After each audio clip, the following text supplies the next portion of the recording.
ఒక వేసవి రోజు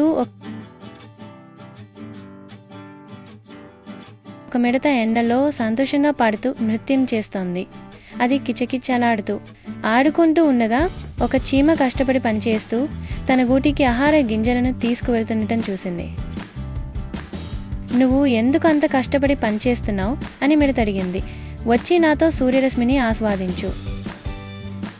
నేను శీతాకాలం కోసం ఆహారాన్ని నిల్వ చేసుకుంటున్నాను అని చీమ బదులిచ్చింది. నువ్వు ఇంకా వీలైనప్పుడు అలాగే చేయాలి. కానీ మిడత నవ్వింది. శీతాకాలం చాలా దూరంలో ఉంది, చాలా సమయం ఉంది. కాబట్టి చీమ పనిచేస్తూనే ఉంది మరియు మిడత ఆడుతూనే ఉంది. కానీ త్వరలోనే శీతాకాలం వచ్చింది. మంచు నేలను కప్పేసింది మరియు ఆహారం కొరతగా ఉంది. మిడతకు తినడానికి ఏమీ లేదు మరియు ఆకలితో అలమటించడం ప్రారంభించింది.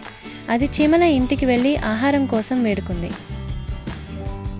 చీమ అతని వైపు చూసి, నేను పని చేస్తున్నప్పుడు నువ్వు వేసవి అంతా ఆడుకున్నావు. ఇప్పుడు నువ్వు ఫలితాన్ని ఎదుర్కోవాలి అని చెప్పింది. కథ యొక్క నీతి, భవిష్యత్తు కోసం సిద్ధం. ఈరోజు కష్టపడి పనిచేయడం వల్ల రేపు నిన్ను కాపాడవచ్చు.